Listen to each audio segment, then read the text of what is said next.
Drama की शुरुआत होती है हमारे स्वीट कपल होंग हे इन से, जो कि एक बहुत ही बड़े बिजनेस फैमिली से है, और यून वो जो कि एक वकील है उसी बिजनेस में जहाँ की सीईओ है इन है। शुरुआत में हम इनकी शादी देखते हैं, एक बहुत ही प्यारा एंड रोमांटिक हनीमून भी देखते हैं। इतने से टाइम में ही हमें पता चल जाता है कि ये दोनों एक दूसरे से कितना प्यार करते हैं। अब कहानी आगे चलती है। जब इनके प्यार की शुरुआत हुई थी, जैसा कि हर बड़ी बिजनेस फैमिली में होता है, हर नई पीढ़ी को सबसे पहले अपने आप को साबित करना होता है कि वो इस बिजनेस के काबिल है भी या नहीं। और इसी तरह हे हिन अपने फैमिली बिजनेस में एक इंटर्न बनकर आती है। यहाँ पहले से ही यून वो काम कर रहा होता है और एक दिन हे हिन को कॉपी मशीन के साथ उलझते हुए दिखता है। वो उसके मदद के लिए आता है और इसी तरह से एक लंबी लाइन शुरू हो गई कॉपी मशीन के खराब होने की, जब हे हिन उसे इस्तेमाल करने आती थी और हर बार यून वो उसे ठीक करता था। इस तरह यून वो को हे हिन से प्यार हो गया। तब उसे पता चलता है कि हे हिन सिर्फ उसके दिल की ही रानी नहीं है, बल्कि इस बिजनेस की भी मालकिन है। ये जानने के बाद ही यून वो समझ गया था कि वो इस प्यार के, इस फैमिली के और हे हिन के लायक नहीं है। इसलिए वो अपनी नौकरी छोड़ करके अपने विलेज वापस चला जाता है। लेकिन हे हिन इतनी जल्दी हार मानने वालों में से नहीं है और वो सीधा यून वो के घर आती है हेलीकॉप्टर से और उसे मनाकर अपने साथ ले जाती है। फिर उसकी शादी होती है और ड्रामा एक नया मोड़ ले लेता है। 3 साल बाद, इन 3 सालों में हमारे स्वीट कपल के बीच बहुत कुछ बदल चुका है और अब वो बिल्कुल भी स्वीट नहीं रहे हैं और उनके बीच दूरियां आ गई हैं। अब वो एक दूसरे से ठीक से बात नहीं करते, अलग अलग कमरों में सोते हैं। इन सब के बावजूद वे सबके सामने ये दिखाते हैं कि वो कितने अच्छे कपल हैं, ताकि ये अफवाह ना हो कि यून वो ने पैसे के लिए ही हे हिन से शादी करी है। इसके बाद हम देखते हैं कि आखिर इस खटास का कारण क्या है। इन 3 सालों में यून वो कैसे रहा है, ये उसके नजरिए से देखने को मिलता है। इन 3 सालों में वो कभी भी खुश नहीं रहा। वो क्वींस कंपनी में एक लीगल डायरेक्टर बन सकता था, लेकिन ना ही कंपनी में और ना ही उसके ससुराल में कोई उसकी सुनता है। उसे हर जगह छोटा महसूस करवाया जाता है, उसे हमेशा नीचे रखा जाता है और उसकी फैमिली की हर परेशानी में उसे ही इस्तेमाल किया जाता है। इन सब से यून वो बहुत दुखी हो जाता है और शराब पीना शुरू कर देता है और शराब पीते पीते रोने लगता है। इससे पता चलता है कि यून वो कितने दर्द में है। वो डिवोर्स लेना चाहता है, पर हे हिन के पापा के डर से वो हिम्मत नहीं कर पाता। वो थेरेपिस्ट के पास भी जाता है, जहाँ उसे पता चलता है कि वो डिप्रेशन की तरफ बढ़ रहा है और उसे जल्दी ही डिवोर्स ले लेना चाहिए।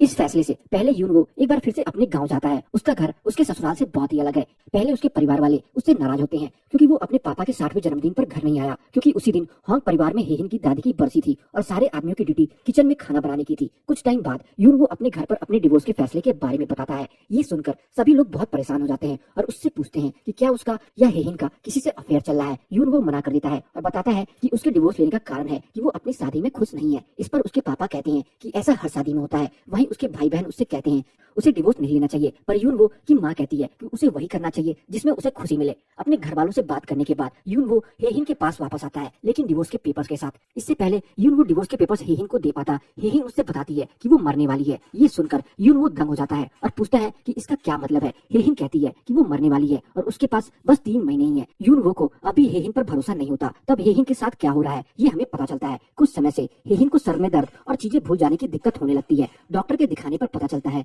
कि हे हिन को क्लाउड साइटोमा है। वो एक बहुत ही गंभीर बीमारी है जिसका कोई इलाज भी नहीं है। ये सब सुनने के बाद यून वो की यकीन हो जाता है कि सच में हे हिन मरने वाली है और वो उसे गले लगा लेता है। बट वो यहाँ पर खुश होता है क्योंकि उसे अब डिवोर्स नहीं लेना पड़ेगा और बस 3 महीनों में वो इस शादी से फ्री हो जाएगा। ये सुनने के बाद यून वो हे हिन का ध्यान रखना शुरू कर देता है, झूठ मूठ कर दिखावा करने लगता है। इसी बीच उसका दोस्त, जिसके साथ वो अक्सर खाता पीता है, उससे बोलता है कि उसके पास 3 महीने हैं हे हिन को इम्प्रेस करने के, ताकि वो अपनी वसीयत में अपनी प्रॉपर्टी उसके नाम कर जाए और हे हिन के मरने के बाद यून वो को उसकी सारी प्रॉपर्टी मिल जाए। ये बात यून वो को पसंद आ जाती है और वो एक अच्छे हस्बैंड होने की एक्शन शुरू कर देता है। यहाँ ये बात बड़ी मजेदार है कि जब तक यून वो शादी में था तब तक वो गोल्ड डिगर नहीं था, बट अब जब उसकी बीवी मरने वाली है वो उसकी प्रॉपर्टी लेने के लिए मेहनत कर रहा है। हे हिन यून वो को अपनी इतनी परवाह करते देख परेशान हो जाती है और उसे नॉर्मल रहने को कहती है। यहाँ उसे ये शक भी होता है कि कहीं इन सब के पीछे यून वो की कोई चाल या बुरा मकसद तो नहीं है। पर फिर हे हिन उसे छुपकर ये देखते हुए देख लेती है कि टर्मिनली इन लोग अपनी डेट ऑफ डेथ के बाद कितना जी सकते हैं। हालांकि इसके पीछे यून वो का अपना मतलब होता है, पर ये बात हे हिन को नहीं पता होता और उसे यून वो की ये फिक्र छू जाती है। हे हिन उससे कहती है कि वो चिंता ना करे, वो इतनी जल्दी नहीं मरेगी। यून वो की फिक्र और अपने लिए प्यार देख करके हे हिन को पहली बार ये उम्मीद होती है कि वो ठीक हो सकती है। इस कहानी में नया मोड़ आता है जब एक बहुत ही बड़ा इन्वेस्टर इंग स्योंग कोरिया आता है। वो एक बहुत ही बड़ा इन्वेस्टर है और वो हे हिन का एक्स भी है। हे हिन अपने मॉल में एक लग्जरी ब्रांड खोलना चाहती है और इसलिए मिस्टर यून एक बहुत ही जरूरी आदमी है। हे हिन की जिंदगी में मिस्टर यून का दोबारा आने से यून वो थोड़ा परेशान हो जाता है और उसकी नजदीकियों से जलने लगता है। ये देखकर पता चलता है कि यून वो अभी भी हे हिन से प्यार करता है। कुछ समय बाद पूरा होंग परिवार फैमिली हंट के लिए जाता है, जिसके लिए वो मिस्टर यून को भी बुलाते हैं। इस गैदरिंग में मिस्टर यून ऐसे घुल मिल जाता है जैसे वो उसी परिवार का हिस्सा है। इससे यून को और भी बुरा लगता है क्योंकि वो कभी भी इस परिवार के साथ इतना घुल मिल नहीं पाया। हंटिंग के लिए सभी अपनी जगह पर चले जाते हैं। यून वो और हे हिन भी अपने रास्ते चले जाते हैं। अचानक हेहिन फिर एक हेलुसिनेशन में फंस जाती है और उसे ये पता ही नहीं चलता कि एक जंगली सुअर उसकी तरफ आ रहा है। इससे पहले कि जंगली सुअर हेहिन को कुछ कर पाता, युनवो हीरो की तरफ वहाँ एंट्री लेता है और लास्ट मोमेंट पर उस जंगली सुअर को गोली मार देता है। इसके साथ ही युनवो पहली बार किसी जानवर को मारता है। इन सबके बीच हेहिन बस अपने पति युनवो को देखती रह जाती है। वो इस समय शौक में भी है। एपिसोड 3 की शुरुआत में हमें दिखाते हैं कि हेहिन की उस याद से जब वो पहली बार युनवो के गांव आई थी, तब युनवो उसे अपने घर और गांव दिखाता है। फिर वो उसे अपने माँ के स्टोर लेकर जाता है, उसे एक आइस पॉप लेने को कहता है। हेहिन ने कभी आइसक्रीम पॉप नहीं खाई होती, तो आइस पॉप क्या होती है इसके बारे में उसे कुछ नहीं पता होता। जब हेहिन आइस पॉप खाती है तो उसे वो पसंद आती है। युनवो उसे देखकर हैरान हो जाता है और पूछता है कि क्या वो कभी आइस पॉप नहीं खाई, जिसके जवाब में हेहिन उसे मना कर देती है। युनवो को लगता है कि हेहिन कितनी गरीब है और वो उसे कहता है कि वो चिंता ना करे, युनवो उसे वो सब कुछ देगा जो उसे कभी नहीं मिला। हेहिन उसे बताने की कोशिश करती है कि वो गरीब नहीं है, लेकिन युनवो उसे कहता है कि उसे झूठ बोलने की जरूरत नहीं है। भले ही हेहिन गरीब है और उसके परिवार पे कर्ज है, फिर भी युनवो उसका हमेशा ध्यान रखेगा। ये बात सुनकर के हेहिन युनवो से और भी ज्यादा प्यार करने लगती है। यही उसकी जिंदगी की सबसे प्यारी याद है। जब हेहिन अपनी यादों में खोई होती है, तभी एक जंगली सुअर उसकी तरफ आता है, जिसे युनवो मार देता है। इसके बाद युनवो हेहिन को क्यूनविला तक लेकर जाता है। वहां जाकर के हेहिन सबको बताती है कि कितनी बहादुरी से उसके पति ने एक जंगली सुअर को शिकार किया है और उसे बचाया है। हेहिन के परिवार में सब उसके लिए परेशान हो जाते हैं और उसे आराम करने के लिए कहते हैं। रात में सब साथ बैठकर डिनर करते हैं, क्योंकि युनवो ने हेहिन को बचाया है। इसलिए हेहिन के पापा मिस्टर होंग युनवो को साथ प्यार से पेश आने लगते हैं, जिसे देखकर युनवो कुछ समझ नहीं पाता। इसके बाद सो च्योल अपनी बीवी के साथ बैठ करके बात कर रहा होता है और इसी बीच में वॉशरूम के लिए जाता है। बाहर उसे युनवो मिलता है, जो उससे कहता है कि उन्हें एक जरूरी मुद्दे पर बात करनी है, पर सो च्योल मना करता है और पूछता है कि क्या युनवो अपने कमरे में जाने से डर रहा है, जिसके जवाब में युनवो हंसने लगता है और ये कहकर कि वो और हेहिन शादीशुदा है, वो क्यों डरेगा अपने ही कमरे में जाने में। और फिर दोनों अपने अपने कमरे में चले जाते हैं। असलियत में बहुत समय से युनवो और हेहिन अलग अलग कमरे में सो रहे हैं और ऐसा पहली बार हो रहा है जब उन्हें एक ही कमरे में सोना पड़ रहा है। इसी वजह से वो दोनों एक दूसरे की तरफ खींचे भी चले आते हैं। दोनों एक दूसरे को सुंदर देखते हैं और सोचते हैं कि अचानक उन्हें क्या हो गया है। अगली सुबह जब हेहिन ऑफिस जाती है, तब वो युनवो को काम करते देखती है और सोचती है कि ये इतना हैंडसम कब हुआ। इसके बाद हेहिन डॉक्टर के पास जाती है और बताती है कि उसका स्वभाव बदल रहा है। पहले वो इतने बड़े दिल की नहीं थी और एक फ्लैशबैक आता है जो दिखाता है कि हेहिन शुरू से ही सबके बारे में सोचती है और सबकी मदद करती है, पर ऐसा सोचती है कि वो मतलबी है और उसे किसी की भी परवाह नहीं। डॉक्टर उसे कहता है कि हो सकता है क्योंकि वो मरने वाली है, इसलिए उसका स्वभाव बदल रहा है। इसके जवाब में हेहिन कहती है कि वो इतनी जल्दी हार नहीं मानेगी, वो इससे पहले भी मरते मरते बची है और इस बार भी वो जीतेगी। मिस्टर यॉन मिस ग्रेस से मिलता है और पता चलता है कि ये दोनों मिलकर के होंग परिवार को बर्बाद करना चाहते हैं और हेहिन और युनवो को अलग करना चाहते हैं। दूसरी ओर युनवो का बड़ा भाई बेक युन टॉव और बेक मिन श्योन बात कर रहे होते हैं कि उनका जिम और सैलून अच्छा नहीं चल रहा है। वो आपस में बात करते हैं और ये फैसला लेते हैं कि वो हेहिन और युनवो का डिवोर्स रोकेंगे। ये सोचकर वो दोनों हेहिन से मिलने सियोल आते हैं, लेकिन समय की कमी के कारण हेहिन से मिलने के बाद भी उसे ये नहीं बता पाते कि युनवो उसे डिवोर्स देने वाला है। हेहिन को एक और जरूरी बिजनेस मीटिंग के लिए मिस्टर यॉन से मिलना पड़ता है, जहाँ मिस्टर यॉन हेहिन से उसके पति के बारे में पूछता है। हेहिन उससे बताती है कि उसका पति उसे कितना प्यार करता है। मिस्टर यॉन उसे बताता है कि जिससे वो मिलने वाले थे वो किसी काम की वजह से नहीं आ पाया, इसलिए आज उन्हें बस डिनर करके ही जाना पड़ेगा। दूसरी तरफ युनवो के भाई और बहन उसे फोन करके बताते हैं कि वो हेहिन से मिले थे और उसे डिवोर्स के बारे में बताने वाले थे, लेकिन समय की कमी के कारण हेहिन चली गई और उन्होंने उसे मैसेज करके सब बता दिया। युनवो उन्हें बताता है कि उसने अभी तक हेहिन से डिवोर्स के बारे में बात नहीं करी है और जल्दी से हेहिन के पास जाता है, लेकिन उसके घर पहुंचकर पता चलता है कि हेहिन अभी तक घर नहीं आई। हेहिन बाद में मिस्टर यॉन के साथ आती है, उन्हें साथ में देख करके युनवो फिर जलने लगता है। मिस्टर यॉन को घर जाने को बोलता है। इसके बाद वो हेहिन का फोन देखने लगता है जो स्विच ऑफ हो गया होता है। हेहिन अपने भाई बहन के मैसेज देखे इससे पहले ही युनवो उसका फोन लेने के लिए आगे आता है। हेहिन उसे पकड़ लेती है और पूछती है कि वो क्या करना चाह रहा है। युनवो जब उससे दूर जाने लगता है, तब हेहिन उसे अपनी तरफ खींच करके किस करती है और इसके साथ ही एपिसोड 3 खत्म हो जाता है। अब तक हमने पहले के 3 एपिसोड्स में देखा है कि हेहिन मिस्टर यॉन के साथ घर आती है और वो नशे में है। दूसरी तरफ युनवो उसके फोन से अपनी बहन का मैसेज डिलीट करने की कोशिश करता है, जिसमें उसने डिवोर्स के बारे में लिखा है। जब हेहिन घर आती है तो युनवो उसका फोन ढूंढने लगता है, जिसकी बैटरी डेड हो चुकी है। हेहिन अपना फोन चार्जिंग पर लगा देती है और नहाने चली जाती है। अच्छा मौका देखकर युनवो हेहिन के कमरे में आता है और उसका फोन अनलॉक करने की कोशिश करता है, पर जो सारे पासवर्ड ट्राई कर लेता है, फिर भी हेहिन का फोन अनलॉक नहीं होता। फिर उसके पास बस एक आखिरी चांस रह जाता है। वो सोचता है और एक आखिरी बार पासवर्ड ट्राई करता है। हेहिन का फोन अनलॉक हो जाता है और युनवो वो मैसेज डिलीट कर देता है। इतने में हेहिन नहाकर आ जाती है और युनवो से पूछती है कि वो उसके कमरे में क्या कर रहा है। युनवो कहता है कि वो कुछ बात करने आया था, तो हेहिन कहती है कि ठीक है बैठकर बात करते हैं, पर युनवो कहता है कि हेहिन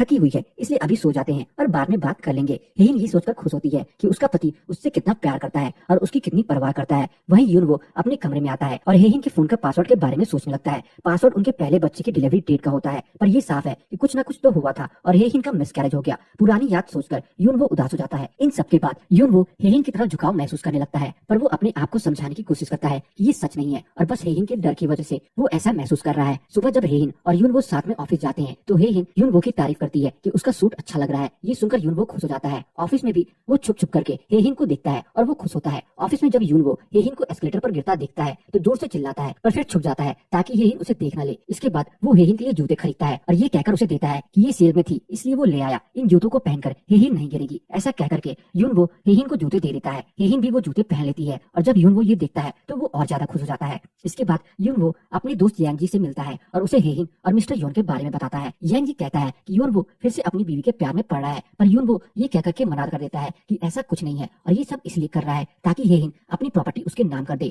यांग उससे बोलता है कि वो जेलस हो रहा है मिस्टर योन और हेहिन को लेकर के, इसका मतलब वो अभी भी अपनी बीवी से प्यार करता है। पर यूनवो मना कर देता है और ऐसा कुछ नहीं है ये कहता है। घर पर हेहिन उसे एक गुड न्यूज देती है कि उसके बचने के चांसेस करीब 51% है, जो कि बहुत है उम्मीद के लिए। ये सुनकर यूनवो खुश होने की जगह उदास हो जाता है, क्योंकि अगर ऐसा हुआ तो हेहिन से उसे डिवोर्स लेना पड़ेगा। जब यूनवो इस बारे में यांग को बताता है तो वो कहता है कि अच्छा ही है अगर हेहिन मिस्टर योन से प्यार करने लग जाए, क्योंकि ऐसे में यूनवो हेहिन से आराम से डिवोर्स ले सकता है और हेहिन को उसे एलिमनी भी देनी पड़ेगी। पर यूनवो मना कर देता है कि हेहिन बस मिस्टर योन के साथ ना जाए, क्योंकि वो सही आदमी नहीं है। और ये सच भी है, क्योंकि शुरू से ही मिस्टर योन के बिहेवियर ठीक नहीं लगता है। वो एक अनाथ लड़का था जिससे बाद में अमेरिका में अडॉप्ट किया गया और वो तब से वहीं रह रहा है, फिर भी अच्छी कोरियन बोलता है और उसका बिहेवियर जानवर के साथ भी अजीब है। जैसे जैसे कहानी आगे बढ़ती है हमें पता चलता है कि बस मिस्टर योन ही विलेन नहीं है, बल्कि ग्रेस होंग परिवार की नौकरानी भी कम नहीं है और मिस्टर योन के साथ मिली हुई है। वैसे तो वो स्पा चलाती है, पर इसके साथ वो मैच मेकिंग भी करती है। उसने हेहिन को भी एक रिश्ता बताया था शादी के लिए, पर हेहिन ने उसकी नहीं मानी और अपने पसंद के लड़के से साथ शादी कर ली। इसके बाद ग्रेस उन दोनों को अलग करना चाहती है और छुप छुप कर यूनवो को हेहिन के बारे में गलत बताते रहती है। उसने यूनवो को ये बताया है कि हेहिन ने शादी से पहले ही यूनवो को अपनी विल से निकाल दिया था, और जैसा कि हम देख ही चुके हैं जंगली सुअर वाले कांड में ग्रेस का ही हाथ था। उसके साथ ही मिस मो, जो होंग फैमिली के दादा की गर्लफ्रेंड, वो भी शक के घेरे में है। वो हमेशा यही कहती रहती है कि उसे चेयरमैन के प्यार के अलावा कुछ नहीं चाहिए, पर सच्चाई कुछ और ही है। इसका शक चेयरमैन की बेटी और हेहिन की बुआ होंग ब्योम-जा को भी होता है, लेकिन हेहिन के दादाजी अपनी बेटी की एक नहीं सुनते। उनके इस रिश्ते के पीछे और भी काफी बातें हैं। असल में हेहिन के दादाजी के 3 बच्चे हैं। हेहिन के पापा होंग ब्योम-जुन, उसकी बुआ और उसके दादाजी का बड़ा बेटा ब्योम-सुक, जो अब उनके साथ नहीं रहता क्योंकि हेहिन के दादाजी ने अपने बड़े बेटे को घर से और अपनी जायदाद से निकाल दिया है। इसके पीछे का कारण है कि उसके बड़े बेटे ने उन्हें फंसाने की कोशिश की और ब्योम-सुक को लगता है कि उसके पापा ने अपना इल्जाम उस पर लगाने की कोशिश। दोनों के बीच में ये गलतफहमी 20 साल से है और ये वही समय है जब चेयरमैन की गर्लफ्रेंड पहली बार होंग परिवार की जिंदगी में आई थी, इसलिए उस पर शक होना लाजमी है। हालांकि उस पर बस चेयरमैन की बेटी ब्योम-जा ही शक करती है। अपने प्लान में आगे बढ़ते हुए ग्रेस हेहिन की मां से झूठ बोलती है कि हेहिन जानबूझ करके मिस्टर योन का ध्यान अपनी ओर कर रही है ताकि वो सोचियोल की इन्वेस्टमेंट के बारे में ना सोच पाए। इसमें सोचियोल की बीवी डा हाई भी साथ देती है, ये कहते हुए कि आखिर एक बहन अपने भाई के साथ ऐसा कैसे कर सकती है। यह डा हाई भी शक के घेरे में आती है, क्योंकि वो सबके सामने एक अच्छी और कालीन बहू बनने की एक्टिंग करती है, लेकिन छुप छुप कर ड्रिंक भी करती है और सबको बुरा भी कहती है। डा हाई वो है जिसने अपने सोचियोल को मिस्टर योन के कोरिया आने के बारे में बताया था। ग्रेस अपने झूठ को और सच बताने के लिए ये भी कहती है कि ज्योतिषी ने बताया है कि हेहिन हमेशा अपने भाइयों में आगे रहेगी और उनका सब कुछ छीन लेगी। ये सब सुनकर के हेहिन की माँ उससे बात करने जाती है और उसे बहुत बुरा बुरा कहती है। अपने ब्रेन ट्यूमर और इस स्ट्रेस की वजह से हेहिन को चक्कर आ जाता है और तभी यूनवो उसे आकर संभालता है और हेहिन की माँ को जाने को कहता है। ये कहकर के हेहिन की तबीयत सुबह से ठीक नहीं है। जब यूनवो हेहिन को उसके कमरे में लेकर जाता है तो उससे बोलता है कि उसे अपने माँ पापा का अपनी बीमारी के बारे में बता देना चाहिए। इसके जवाब में हेहिन उससे बताती है कि उसके माँ पापा पहले ही एक बच्चे को खो चुके हैं, अब वो उन्हें फिर से अपनी वजह से और दुख नहीं दे सकती। इन इमोशनल सीन्स के बाद कहानी मोड़ लेती है, जहाँ यूनवो के पापा विलेज चीफ के इलेक्शन के लिए जा रहे हैं और सबको पता है कि वो हारने वाले हैं। तभी मिशोन यूनवो की बहन हेहिन को मैसेज करके याद दिलाते हैं कि हेहिन ने उससे कहा था कि वो उनके घर आएगी और पूछती है कि क्या वो अभी आ सकती है और उसे सारी बात बताती है। इसके बाद जैसे मिस्टर बेक अपनी स्पीच देने जा रहे होते हैं, सब शोर सुनते हैं और देखते हैं कि बड़े बड़े ट्रक और गाड़ियां उनके हॉल के पास आकर रुकी है। एक बड़ी गाड़ी से हेहिन उतरती है और इलेक्शन हॉल के अंदर जाती है। आते ही वो सबको हेलो बोलती है और कहती है कि क्योंकि वो अपने फादर इन लॉ के 60th बर्थडे पर नहीं आ पाई, इसलिए उसने सोचा कि गाँव में सबको दावत देगी। इसके बाद वो सबको महंगे महंगे गिफ्ट देती है, ये कहकर के कि वो तो बस अपने फादर इन लॉ के लिए गिफ्ट ले रही थी, पर उसने कुछ ज्यादा ही शॉपिंग कर ली और अब सबको गिफ्ट देना चाहती है। देखते ही देखते गांव में काफी रौनक हो जाती है और सब हेहिन के साथ हो जाते हैं। जब हेहिन यूनवो के घर जाती है तो यूनवो के कमरे में जाकर वो उन दोनों की पुरानी याद में खो जाती है। उसे एक ड्रॉर में MP3 डिवाइस मिलता है और उससे वो गाने सुनने लगती है। इतने में ही यूनवो का भतीजा उसके पास आता है और पूछता है कि वो कौन है। जब उसे पता चलता है कि वो उसके चाचा की बीवी यानी उसकी चाची है, तो वो उसे अपने कार में घुमाने की रिक्वेस्ट करता है। हेहिन अपने ड्राइवर के साथ उसे भेज देती है, लेकिन इसके बाद ही वो फिर से हेलुसिनेशन में चली जाती है। दूसरी तरफ यूनवो की बहन उसे मैसेज करके बताती है कि हेहिन उनके घर आई है। ये सुनकर यूनवो तुरंत ही अपने घर के लिए निकल पड़ता है। जब वो अपने घर पहुंचता है तो उसे वहाँ हेहिन नहीं मिलती, वो कम्युनिटी हॉल में भी नहीं होती, क्योंकि यूनवो को ही हेहिन की हालत के बारे में पता है। तो परेशान होकर के उसे ढूंढने लगता है। उसे साइकिल पर हेहिन को ढूंढते हुए रात हो जाती है और आखिर उसे हेहिन मिल ही जाती है और वो उससे पूछता है कि आखिर वो घर से इतनी दूर क्या करने आई है। हेहिन कहती है कि वो उसे एक पेशेंट की तरह पेश आना बंद कर दे। ये सुनकर यूनवो उससे माफी मांगकर गुस्से में वहाँ से चला जाता है और फिर हेहिन अपना पास्ट याद करती है। जब उसका मिसकैरेज होने के बाद वो सारा सामान जो उन दोनों अपने होने वाले बच्चे के लिए लिया था वापस कर रही होती है। जब यूनवो ये देखता है तो वो बहुत गुस्सा होता है और उसी कमरे में रहने लगता है जो उन्होंने अपने बच्चे के लिए तैयार किया था। हेहिन बाद में अकेले में रोती है और इसकी ये सबसे बड़ी कमी है कि वो दूसरों के सामने अपना दुख नहीं बता सकती, चाहे फिर वो उसका पति ही क्यों नहीं हो। अपने कल से सीख लेते हुए हेहिन पहली बार यूनवो को बताती है कि वो अचानक ही सब कुछ भूल गई थी और जब उसे सब कुछ याद आया वो कहीं और थी और वो बहुत डर गई और परेशान है। उसको परेशान देख करके यूनवो उसके पास आता है और उसे गले से लगा लेता है। इतने में उसके परिवार के सारे लोग आ जाते हैं। हेहिन को ढूंढते ढूंढते घर पर यूनवो हेहिन को एक जख्म देखता है और उन पर दवाई लगाता है। एपिलॉग में दिखाते हैं कि हेहिन जब स्कूल में पढ़ती है तभी उसे अमेरिका भेज दिया जाता है आगे की पढ़ाई के लिए और उसी दिन यूनवो उसके स्कूल आता है। जब हेहिन स्कूल से बाहर जा ही रही होती है तभी वो ग्राउंड पर गिर जाती है और धीरे धीरे रोने लगती है। उस समय यूनवो वहाँ आता है और उसके पैर पर बैंडेज लगाता है। इसके बाद हेहिन चुपचाप वहाँ से चली जाती है, लेकिन उसका MP3 डिवाइस वहीं रह जाता है जिसे यूनवो अपने पास रख लेता है। इससे पता चलता है कि यूनवो और हेहिन पहले भी मिल चुके हैं। अगले एपिसोड में हम देखते हैं कि अब यूनवो और हेहिन को ये रात योंगडो-री में बितानी होगी। फिर से दोनों वहीं आ जाते हैं जहाँ से उन्होंने अपना सफर शुरू किया था। यूनवो के कमरे में हेहिन यूनवो से कहती है कि हेयर ड्रायर नहीं चल रहा है तो यूनवो उसके बाल सुखाता है। हेहिन उससे बताती है कि उसे हाथ में जिंदगी की लाइन छोटी क्यों है, क्या इसलिए क्योंकि वो मरने वाली है। ये बात यूनवो को पसंद नहीं आती और वो उससे ऐसे बातें करने को मना कर देता है। हेहिन उससे आगे पूछती है कि क्या वो उसके साथ जर्मनी आएगा उसके इलाज के लिए और यूनवो कहता है कि ये भी कोई पूछने वाली बात है, वो उसका पति है तो वो जरूर आएगा। इसके बाद वो बाहर चला जाता है ये कह करके कि उसे कुछ काम है, पर सच तो ये है कि वो हेहिन के एक साथ एक कमरे में नहीं रुकना चाहता और अपने भाई के साथ ड्रिंक करने लगता है। जब काफी टाइम हो जाता है तब हेहिन उसे देखने के लिए आती है और ये सुन लेती है यूनवो उसके साथ नहीं रहना चाहता। ये सुनकर वो दुखी हो जाती है और रात भर सो नहीं पाती। सुबह होते ही दोनों सियोल के लिए निकल जाते हैं पर हेहिन यूनवो से दूरी बनाकर रखती है। ये सब देखकर यूनवो की बहन मी सियोन सोचती है कि आखिर ऐसा क्या हुआ जो दोनों का रिश्ता डिवोर्स तक आ गया। फिर वो 4 साल पहले का किस्से को याद करती है जब उसने हेहिन को मिलने बुलाया था और उसे पैसे देकर यूनवो से दूर रहने को कहा था, लेकिन यूनवो वहाँ आता है और कहता है कि बस हेहिन के साथ ही वो अपनी जिंदगी बिताएगा और किसी के साथ नहीं, और हेहिन को लेकर के चला जाता है। फिर हम आते हैं यूनवो और हेहिन की तरफ जो सियोल जा रहे हैं और घर पहुंचते ही दोनों फिर से लड़ने लग जाते हैं। इस लड़ाई की वजह पिछली रात है जब हेहिन ने यूनवो को अधूरी बात सुनी थी। इसी टाइम वहाँ मिस्टर यॉन आ जाता है जो बताता है कि हेहिन की माँ ने उसे यही रहने के लिए बुलाया है और हेहिन को अंदर ले जाता है। बाद में हेहिन अपने बाकी घर वालों से मिस्टर यॉन के साथ मिलती है और बातों ही बातों में मिस्टर यॉन को पूरे घर के प्लान के बारे में बताने लगती है। ये क्वीन टाउन जहाँ पर सारे होंग परिवार के लोग रह रहे हैं चेयरमैन ने खुद बनवाया था और इसी तरह से कि सब अपने घर में रहते हैं और सारे घर एक जगह आकर मिल जाते हैं। बातों ही बातों में सोचियल मिस्टर यॉन को एक पैंट रूम के बारे में भी बताता है। ये बात मिस्टर यॉन पहले से ही जानता है और असल में वो यूनवो को घर से बाहर निकालने के लिए इस घर में आया है, क्योंकि चाहे होंग परिवार घर में यूनवो को ना सुनते हो पर ऑफिस में सब जानते हैं कि यूनवो होशियार है और उसकी बात मानते हैं। जब हेहिन की माँ उसे सबके साथ खाने के लिए बोलती है तो हेहिन मना कर देती है ये कह करके कि वो थक गई है और अपने घर जा रही है। मिस्टर यॉन एक ही घर में रहने से यूनवो को जलन होने लगती है और जब मीटिंग से पहले मिस्टर यॉन हेहिन को तकलीफ में देखता है तो वो उसकी परेशानी का पता लगाने में लग जाता है। दूसरी तरफ बियोंजा और मिस मो किचन में आपस में उलझ जाते हैं और मिस मो बियोंजा को काफी मारती है, पर चेयरमैन अपनी बेटी का नहीं बल्कि अपनी गर्लफ्रेंड का भरोसा करता है। इसके बाद बियोंजा मिस मो के पीछे एक प्राइवेट इन्वेस्टिगेटर लगा देती है और अपने हाथ के फ्रैक्चर के लिए हॉस्पिटल जाती है और वहाँ वो हेहिन को कैंसर वार्ड में देख लेती है। फिर उसे पता चलता है कि हेहिन को ब्रेन ट्यूमर है और वो मरने वाली है। वो उसे हिम्मत देती है कि वो ठीक हो जाएगी। हेहिन उसे मना करती है कि वो परिवार में और किसी को भी इस बारे में ना बताए।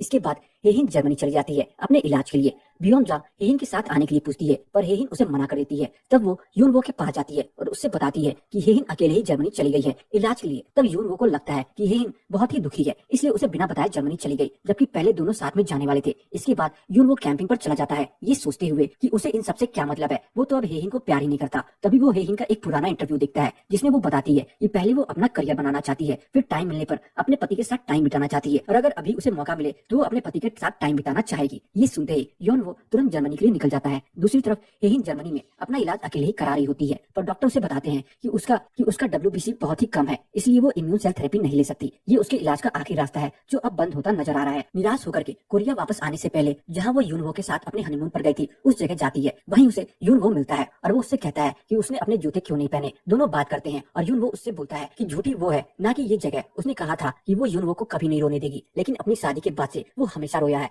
तब तो हेहिन ने शादी करने के लिए यून उसे कुछ भी सही नहीं कहा था और जब उसकी शादी हो गई तो वो उसे अपने साथ भी रहने दे रही है। तब हेहिन कहती है कि उसने कब उसे दूर रहने के लिए बोला है और दोनों एक दूसरे को गले लग जाते हैं। जैसे कि हर बार होता आया है, हमेशा अपनी दिल की बात ना बता पाने के कारण लोग एक दूसरे से दूर होने लग जाते हैं और ऐसा यूनवो और हेहिन के साथ भी हुआ। अब जब दोनों ने अपने मन की बात कह ली तो दोनों फिर से साथ आ गए। इसके बाद दोनों एक जगह खाने के लिए जाते हैं और हेहिन उससे बताती है कि उसकी माँ की वजह से उसने यूनवो के नाम अपनी प्रॉपर्टी नहीं करी, लेकिन अब वो अपनी विल को बदल देगी और अपनी विल में यूनवो को भी शामिल करेगी। हालांकि यूनवो का हेहिन के साथ रहने का कारण यही होता है, फिर भी यूनवो हेहिन को ऐसा करने से रोकता है और कहता है कि अभी वो ऐसा ना करे, जब ठीक हो जाए तब करे, और हेहिन को हिम्मत देता है कि वो ठीक हो जाएगी। यहाँ यूनवो के बिहेवियर में हमें बदलाव देखने को मिलता है। जहाँ पहले वो हेहिन को डिवोर्स देने वाला था और उसकी प्रॉपर्टी के लिए उसके साथ अच्छा पति बनकर रह रहा था, वही वो अब बस उसके साथ रहना चाहता है और उसका ध्यान रखना चाहता है। रात में हॉस्टल में हेहिन उससे कहती है कि वो जहाँ चाहे वहाँ सो सकता है। यूनवो उससे कहता है कि वो दूसरे में सो जाएगा। हेहिन फिर उसे कहती है कि उसका जहाँ मन करे वो वहाँ सो सकता है और मन ही मन चाह रही होती है कि यूनवो उसके साथ सो जाए। यूनवो जैसे ही ये समझता है वो उसके कमरे की तरफ जाता है और उससे पूछता है कि क्या वो उसके साथ सो जाए।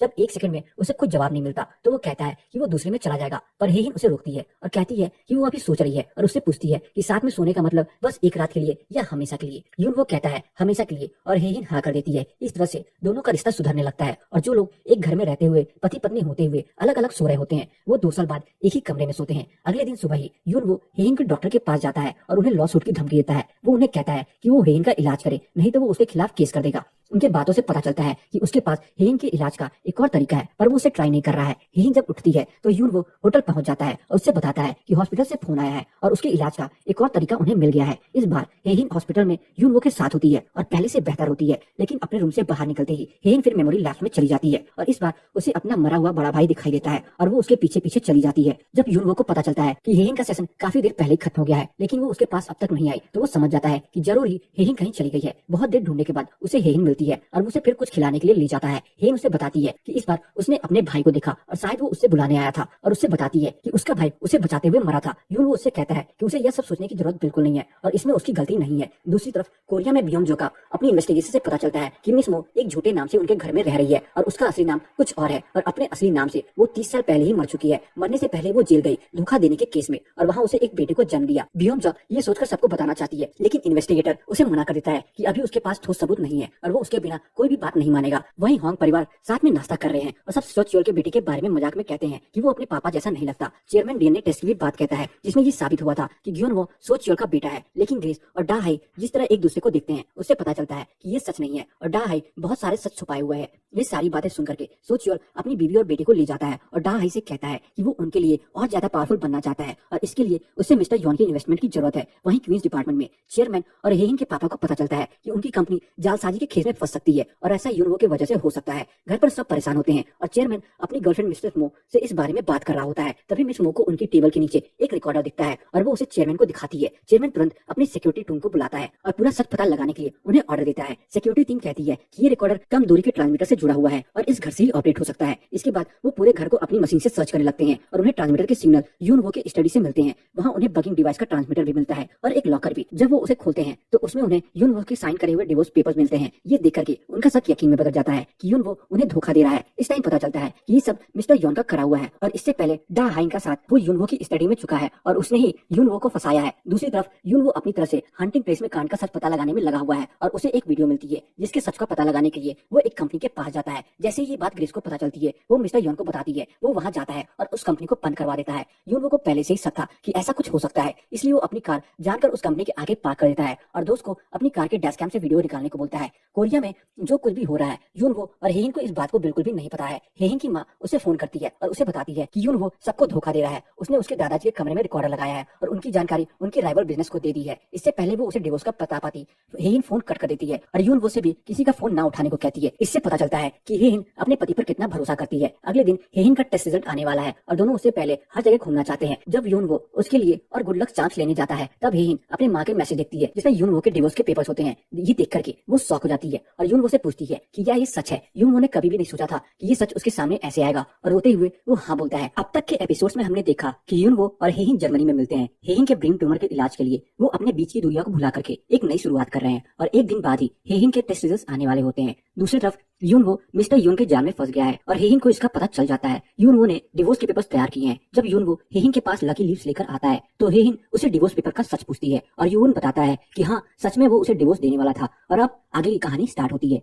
इसके बाद हेहिन पूछती है कि वो उसे डिवोर्स की बात कब करने वाला था और उसे याद आता है कि जिस दिन उसने यूनवो को अपने ट्यूमर की बात बताई थी उस दिन यूनवो के हाथ में कुछ पेपर्स थे और कुछ जरूरी बात करनी थी। तब हेहिन पूछती है कि क्या वो उसी दिन उससे डिवोर्स की बात करने वाला था। यूनवो हाँ कर देता है। हेहिन फिर से उससे पूछती है कि क्या उसने डिवोर्स की बात इसलिए नहीं करी क्योंकि उसे पता चल गया था कि हेहिन तो मरने वाली है, तो अब वो उसे थोड़े दिन में उससे आजाद हो जाएगा। और भारी मन से यूनवो हाँ कर देता है। ये सुनने के बाद हेहिन बुरी तरह से टूट जाती है और रोने लगती है। इसके बाद हेहिन अपने होटल रूम जाती है और अपना सामान पैक करने लगती है। यूनवो उसे समझाने की कोशिश कर रहा है कि उसने जो किया वो क्यों किया, पर हेहिन इस कदर दुखी है कि वो कुछ सुनना नहीं चाहती। जैसे ही वो रोड पर जाती है तो उसे फिर से चक्कर आने लगते हैं और उसका एक ट्रक के साथ एक्सीडेंट होने ही वाला होता है कि यूनवो उसे आकर के बचा लेता है।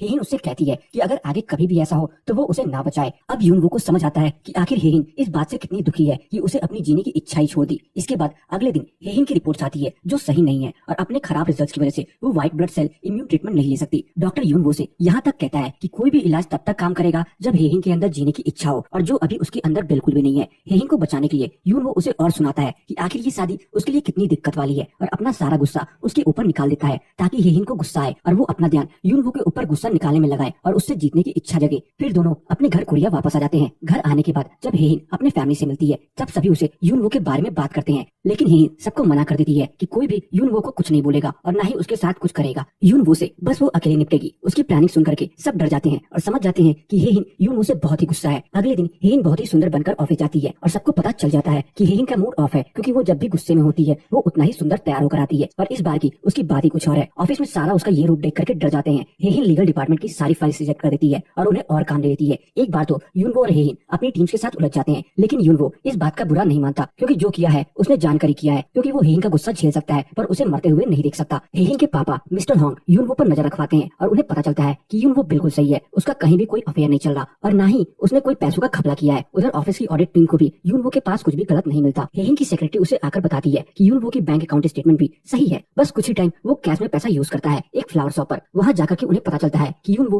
हेहिन की तरफ से जो जिन स्टाफ मेंबर से किसी परिवार की डेथ हो जाती है उन्हें फूल भिजवाता है। उस दिन यूनवो एक और ट्रांजैक्शन करता है और उसका पीछा करते हुए हेहिन अपनी सेक्रेटरी के साथ वहां पहुंच जाती है और उसे पता चलता है कि उनके ही स्टाफ मेंबर की मां की मौत हो गई है और यूनवो ने उसे पैसे दिए हैं। उस फ्यूनरल हॉल में हेहिन जब अपनी सेक्रेटरी के साथ बैठी होती है तब वो आसपास देखती है और उसे हॉल पसंद आ जाता है अपने फ्यूनरल के लिए, लेकिन वो ये बात किसी को नहीं बताती। इसके बाद हेहिन और यूनवो घर पर मिलते हैं। हेहिन बारिश में भीग रही होती है और यूनवो उसे बचाता है, लेकिन हेहिन उससे बड़े ही प्यार से पेश आती है क्योंकि उसकी यादाश्त जा चुकी होती है और वो ये भूल चुकी होती है कि वो जर्मनी होकर आई है और यूनवो उसे डिवोर्स देने वाला है। जब यूनवो को ये पता चलता है कि हेहिन की हालत और खराब होती जा रही है तो उसे बहुत ही दुख होता है कि आखिर वो पहले क्या सोचा था जब वो हेहिन की हालत का फायदा उठाना चाह रहा था। घर पर आकर के यूनवो हेहिन को सब कुछ बताता है कि वो जर्मनी होकर आ चुके हैं और अपने डिवोर्स की बात भी, लेकिन इस बार हेहिन पहले जैसे नाराज नहीं होती बल्कि उससे कहती है कि अपने बचे हुए दिन वो यूनवो के साथ नहीं गुजार सकती, इसलिए वो उसे डिवोर्स देना चाहती है। अगले दिन यूनवो अपने दोस्त और डिवोर्स लॉयर यांग जी के साथ हेहिन के ऑफिस जाते हैं और यहाँ होता है एक कैमियो विंसेंजो जो कि एक बहुत फेमस और खतरनाक लॉयर है। उसके काफी किस्से मशहूर है और उसे देखते ही यूनवो और यांग जी दोनों ही डर जाते हैं। हालांकि डिवोर्स की पूरी प्रोसेस बहुत ही आसानी से पूरी हो जाती है। दूसरी तरफ मिस्टर यॉन पता लगाने में लगे हुए हैं कि आखिर हेहिन को क्या हुआ है और वो उसकी दवाई चुरा लेता है और उसके टेस्ट कराता है। उसे पता चलता है कि ये दवाई एंटी कैंसर मेडिकेशन है और जिसे कैंसर होता है वो ही इस दवाई को लेता है। मिस्टर यॉन को पूरी बात नहीं पता चलती, लेकिन इतना पता चल जाता है कि हेहिन को कैंसर है। ये जान करके वो बहुत ही दुखी हो जाता है और अपनी पुरानी यादें याद करने लगता है उस ऑर्फेन हाउस में जिसमें वो रहता था। हेहिन के दादाजी उसमें स्कॉलरशिप देते थे और एक दिन हेहिन के पीछे एक पागल कुत्ता पड़ जाता है और मिस्टर यॉन उसे बचाता है। जब सभी उसे डांट रहे होते हैं हेहिन उसकी चोट पर पट्टी बांधती है और उसे थैंक यू बोलती है। उसी पल से मिस्टर यॉन उससे प्यार करने लगता है और हेहिन का गिरा हुआ लॉकेट अपने पास संभाल कर रख लेता है। अब जब उसे पता चलता है कि उसका प्यार मरने वाला है तो वो बेचैन हो जाता है। इसके बाद वो हेहिन से मिलता है और बोलता है कि वो यूनवो को नौकरी से निकाल दे, लेकिन हेहिन मना कर देती है और कहती है कि उसके खिलाफ कोई भी सबूत नहीं मिला है सो इसलिए वो उसे नहीं निकाल सकती। और फिर चेयरमैन के बर्थडे वाले दिन यूनवो चेयरमैन से बताता है कि मिस मो मिस्टर यॉन की माँ है और उन दोनों ने मिलकर के ये सब प्लान किया है। इससे पहले चेयरमैन कुछ कर पाते मिस मो के दिए हुए ड्रग्स असर करने लगते हैं और वे बेहोश हो जाते हैं। इधर सभी लोग हॉस्पिटल पहुंचते हैं और उन्हें पता चलता है कि अब मिस मो चेयरमैन की तरफ से सभी फैसले लेंगी और चेयरमैन के सारे शेयर अब मिस्टर यॉन और मिस मो के हो चुके हैं। मिस मो उन्हें चेयरमैन से भी मिलने से मना कर देती है। जब इसके बाद होंग परिवार अपने घर जाते हैं तो उन्हें पता चलता है कि मिस मो ने उन्हें घर से भी निकाल दिया है और अब क्योंकि चेयरमैन ने अपने शेयर्स के साथ होंग परिवार के बाकी लोग के शेयर्स, प्रॉपर्टी और अकाउंट पे डील में साइन किए थे, इसलिए अब किसी के पास भी बिल्कुल पैसे नहीं है। उनकी इस हालत को रिकॉर्ड करने बहुत रिपोर्टर्स उनके घर के सामने आ जाते हैं, लेकिन यूनवो आता है और उन सभी को अपने घर ले जाता है। सभी लोग बहुत ही परेशान है और समझ नहीं पा रहे होते कि आखिर क्या करे। इसी समय उन्हें पता चलता है कि डा हाई भी उन्हें धोखा देकर चली गई, क्योंकि वो एक लेटर लिख कर जाती है जिसमें उसने सब कुछ सच बताया है कि वो असल में सो चोल से 5 साल बड़ी है और उनका बेटा सो चोल का बेटा नहीं है। जब उन्हें पता चलता है कि यूनवो उन्हें अपने घर लेकर जा रहा है तो वो और भी ज्यादा परेशान हो जाते हैं। यूनवो के गाँव पहुंचने के बाद हेहिन की माँ आगे जाने के लिए राजी नहीं होती और बाकी परिवार के लोग भी शर्मिंदा होते हैं कि आखिर वो किस रिश्ते से यूनवो के परिवार के साथ रहें और उनकी मदद लें। लेकिन यूनवो अपने परिवार के साथ उनके लिए खाना बनाने में लग जाता है। डिनर टेबल पर सभी खा रहे होते हैं, तभी स्यूचोल कहता है कि उसे पानी चाहिए। यूनवो का बड़ा भाई उसे केटल से पानी दे रहा होता है, लेकिन वो कहता है कि उसे सील बोतल से पानी चाहिए। वो अपने स्टोर से पानी लेने ही जा रहे होते हैं कि वो बोलता है कि अच्छा होगा अगर पानी एल्फ का हो तो। इस पर हेहिन के पापा कहते हैं कि इस सिचुएशन में उन्हें ऐसी चीजें नहीं मांगनी चाहिए और वो ऑस्ट्रेलिया, यूरोप या फिजी कहीं के भी बॉटल पानी से काम चला लेंगे। लेकिन हेहिन सो चोल को जोर से सर पर मारती है और कहती है कि उसे केटल का पानी ही पीने को। इस पर यूनवो अपनी बहन को कहता है कि हेहिन उसे ऐसे नहीं मारती और इसी यहीं पर ये एपिसोड खत्म हो जाता है और हमें एपिलॉग में दिखाया जाता है कि हेहिन उन सभी जगहों पर जाती है जहाँ पर उसके प्राइवेट डिटेक्टिव यूनवो को जाते हुए देखते हैं और देखती है कि आखिर ऐसा करने से यूनवो को कैसा लगता होगा। आखिर में वो उस रेस्टोरेंट में होती है जहाँ यूनवो रोज अकेले खाना खाने आता था। उसी समय यूनवो फिर से अपने दोस्त यांजी के साथ आता है। उसका दोस्त कहता है कि अब तो वो खुलकर जी सकता है, क्योंकि ना तो अब उसकी कोई जासूसी करेगा, ना ही कोई उसे बार बार बुलाएगा और ना ही कोई उस पर शक करेगा। लेकिन यूनवो उससे कहता है कि ऐसा जिंदगी उसके लिए बुरी नहीं थी, क्योंकि वो हेहिन के साथ रहना चाहता था। अगला एपिसोड शुरू होता है एक नई सुबह के साथ, जब मिस योन ने क्यून इंडस्ट्री पर अपना कब्जा कर लिया होता है और सभी शेयर्स और डिपार्टमेंट्स उसके पास आ गए होते हैं। वो सबका नेम प्लेट फेंक देता है। वहीं दूसरी तरफ होंग परिवार को एक रात यूनवो के घर काटनी मुश्किल हो जाती है, क्योंकि उन्हें हमेशा सुख सुविधा में रहने की आदत होती है। अगले दिन हेहिन की माँ अपनी बहन से बात करने की कोशिश करती है कि उन्हें अपने घर में रख ले, क्योंकि वो स्टेटस में यूनवो की फैमिली से अच्छी होती है। लेकिन बिजनेस में उनके साथ जो कुछ भी हुआ उसकी वजह से अब कोई भी होंग परिवार से कोई बात नहीं करना चाहता। यूनवो हेहिन को अपना कमरा दे देता है और खुद जमीन पर सोता है। हेहिन फिर से यूनवो से MP3 डिवाइस से गाने सुनने लगती है और कहती है कि उन दोनों की पसंद एक जैसी है। तभी वो देखती है कि उस डिवाइस पर उसका ही नेम होता है और सोचती है कि आखिर ये यूनवो के पास कैसे आया। वो ये यूनवो से पूछती है। यूनवो उसे कहता है कि स्कूल के पहले दिन वो एक लड़की से मिला था और ये उसकी का है। अब तक यूनवो को ये नहीं पता होता कि ये हेहिन का ही डिवाइस है और वो उस दिन हेहिन से ही मिला था और हेहिन को ये बात पता चल गई है। वो उससे ये कहता है कि उसने बस ये डिवाइस अपने पास रखा है, लेकिन इसका कोई मतलब नहीं है। अपने काम पर जाने से पहले यूनवो हेहिन के पास आता है और उसे देखकर चला जाता है। इस मुसीबत के समय में यूनवो और हेहिन एक दूसरे के करीब आते हैं। हेहिन जब सुबह उठती है तो वो यूनवो की माँ की किचन के काम में मदद करने जाती है, लेकिन यूनवो की माँ की कुकिंग स्किल्स देख करके वो उनकी फैन हो जाती है। ये सब देख हेहिन की माँ और भी ज्यादा जलने लगती है। इस गाँव में हेहिन, उसके पापा और उसकी बुआ दोनों ही एडजस्ट कर रहे होते हैं, लेकिन ये माहौल सो चोल और हेहिन को परेशान कर रहे होते हैं कि आखिर कैसे वो इस मुसीबत से फैमिली को बाहर निकाले। इसी बीच हेहिन अपनी सेक्रेटरी ना से भी बात करती है और पता करती है कि आखिर ऑफिस में क्या चल रहा है। उसे पता चलता है कि ऑफिस में यूनवो के साथ अच्छा नहीं हो रहा और उसके पास ज्यादा पावर्स भी नहीं है। दूसरी तरफ यूनवो ये साबित करने में लगा है कि मिस्टर योन ने धोखा दिया है। उसने धोखे से किसानों को होंग कंपनी से खिलाफ भड़काया है और उनकी जमीन ले ली है और वो उनसे बात करके मिस्टर योन और उसके लोगों के खिलाफ केस करता है। रात में जब हेहिन यूनवो का वेट करते हुए बाहर आती है और बेहोश हो जाती है, उसे अंदर लेकर आते हैं और जब वो होश में आती है तब सारे उसके आसपास होते हैं। हेहिन बताती है कि वो बस एनीमिक है इसलिए बेहोश हो गई, लेकिन अब भी उसकी मां नहीं सुधरती और कहती है कि उसकी भी ये हालत है कि वो भी एनीमिक है। सो चोल भी परेशान है और उसे कभी भी पैनिक अटैक आ सकता है। हेहिन की बुआ कहती है कि उसे ऐसा नहीं करना चाहिए, जिसे सोच करके उसे बाद में दुख हो, क्योंकि उसे हेहिन की बीमारी के बारे में पता है। यूनवो को जब पता चलता है कि हेहिन बेहोश हो गई तो वो भाग कर आता है और उसके पास जाता है और उसे अपने कमरे में लेकर आता है और कहता है कि वो हर चीज का ध्यान रख लेगा, बस वो अपना ध्यान रखे। उधर सभी हेहिन और उसके परिवार को ढूंढने में लगे हैं, लेकिन किसी को कुछ नहीं पता कि आखिर सारे एक ही रात में कहाँ चले गए। मिस्टर योन अपने सेक्रेटरी से पूछता है कि यूनवो दिन भर ऑफिस में क्या करता है, तो वो उससे बताता है कि वो पूरा दिन अपने रेज्यूमे पर काम करता है और अपने इंटरव्यू की बात करता है। मिस्टर योन कुछ बोलता तो नहीं, लेकिन उसे भरोसा नहीं होता कि यूनवो को सच में नहीं पता है कि हेहिन और उसका परिवार कहाँ है। इस समय हेहिन के पापा और यूनवो के पापा साथ में बैठे होते हैं और अपने सुख दुख की बातें कर रहे होते हैं। एक तरफ यूनवो के पापा ने अपने विलेज चीफ की पोजीशन खोई होती है, तो दूसरी तरफ हेहिन के पापा ने अपनी कंपनी और अपना रुतबा दोनों अपनी जिंदगी की दुख बांटते हैं और बात करते हैं कि उनकी जिंदगी पहले कितनी अच्छी हुआ करती थी। हालांकि वो हेहिन के पापा की जिंदगी यूनवो के पापा से बहुत ही ऊपर थी और अच्छी थी, जहाँ उनके पास सब कुछ था। दोनों बस अब तक गहरी सांस भर सकते हैं और कुछ नहीं कर सकते। इसी मुसीबत से निकलने के लिए यूनवो अपने दोस्त के साथ बियॉन्ड जा अपने इन्वेस्टिगेटर के साथ मिस्टर योन और उसकी माँ के खिलाफ सबूत ढूंढने में लगे हैं। इसी बीच यूनवो को उस स्कैमर के बारे में पता लगता है जिसने ये फ्रॉड करने में मिस्टर योन का साथ दिया था और किसानों से बात करी थी। दूसरी तरफ मिस मो हेहिन के दादाजी को हॉस्पिटल में ध्यान रख रही होती है, क्योंकि उसके पास ये पावर सिर्फ तब तक ही है जब तक चेयरमैन जिंदा है। तभी मिस्टर योन वहाँ आता है और मिस मो उससे कहती है कि वो जल्दी उसे ऑफिस की सीईओ बनाना चाहती है जो हेहिन के पास था, लेकिन मिस्टर योन उसे मना कर देता है और कहता है कि ऐसा नहीं हो सकता, क्योंकि वो जगह सिर्फ हेहिन की है और जब हेहिन वापस आएगी वो उसे मिल जाएगा।